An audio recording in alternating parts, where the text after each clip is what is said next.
Hello guys, welcome to my YouTube channel Atom to Cosmos. So आज हम पढ़ेंगे gravitation के नेक्स्ट पार्ट के बारे में, जो कि होगा about value of G on the moon surface. Gravitational acceleration की मून पे क्या वैल्यू होती है? ओके, तो हमने बहुत बार देखा होगा, ठीक है। Suppose this is moon. Okay, ये मून है। हम इसका एक जूम आउट एग्जांपल ले लेते हैं। ये मून की एक लैंड है, ठीक है। अब यहाँ पे कोई इंसान खड़ा है, चलो नील आर्मस्ट्रॉन्ग खड़ा है, ठीक है। अगर वो जंप करेगा तो आपने बहुत बार देखा होगा कि वो बेसिकली कंपेयर टू अर्थ यहाँ पे हाई जंप कर पाता है। अर्थ में जब हम जंप करते हैं तो इतनी लंबी जंप नहीं कर पाते, जबकि मून पे सेम काइंड ऑफ जंप करेंगे तो इंसान ज्यादा ऊपर भी जाएगा और बहुत देर से नीचे भी आएगा, बहुत स्लोली नीचे आएगा, बिकॉज वहां पे ग्रेविटेशनल कम एक्ट करती है, वहां पे ग्रेविटी बहुत वीक है। Okay, to be precise very बहुत वीक है। तो यहां पे हम लोग उसकी वैल्यू फाइंड करेंगे, what is gravitational acceleration on moon surface. अभी जो मून है वो बेसिकली अर्थ से बहुत छोटा है, ठीक है।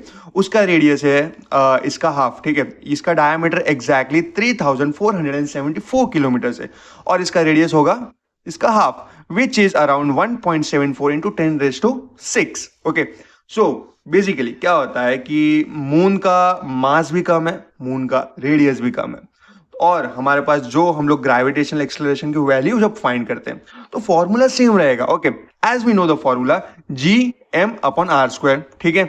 हमारे पास ये बेसिक फॉर्मूला है। तो इस फॉर्मूला में जैसे ही हम इसकी वैल्यूज फाइंड कर देंगे, पुट कर देंगे, तो हमारे पास जी की एग्जैक्ट वैल्यू आ जाएगी। ओके, सो या लेट्स डाइव इन। तो यहाँ पे बेसिकली इसके स्टेप्स वगैरह हम रीड करते हैं। Okay, so both the radius and mass of the moon are lesser as compare to earth. ये हमें पता ही है, ठीक है। अभी अर्थ का जो रेडियस होता है इससे बहुत ज्यादा होता है और मून का कम है, ऑफ कोर्स, और मास कम है, ठीक है। डिस्टेंस कम है, मास कम है, सब कुछ कम है, तो कंपेयर टू अर्थ ये बहुत कम है। Hence its G will also be less. G of moon, ठीक है, ग्रेविटेशनल एक्सेलरेशन ऑफ मून। तो यहाँ पे हमारा जी, यहाँ पे ये तो जी तो कांस्टेंट है, ठीक है। जी हमारा कांस्टेंट है, विच इज 6.67 इंटू 10⁻11। ओके, और मून का मास क्या होगा? मून का मास होगा 7.34 इंटू 10⁻22 केजीज। ये हमारा मून का मास है, ठीक है। तो हम लोग यहाँ पे जी की जो नॉर्मल वैल्यू होती है वो यहाँ पुट कर दी, मून का जो मास होता है वो यहाँ पुट कर दिया, और रेडियस की वैल्यू हमने डाल दी, ठीक है, विच इज 1.74 इंटू 10⁻6।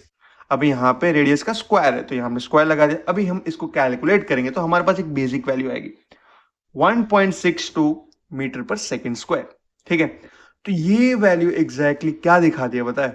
ये है हमारा अर्थ का 1/6, ठीक है, 1/6 ऑफ ग्रेविटेशनल एक्सेलरेशन। हमारा अर्थ का ग्रेविटेशनल एक्सेलरेशन कितना था? जी इक्वल्स टू 9.81 मीटर पर सेकेंड स्क्वायर।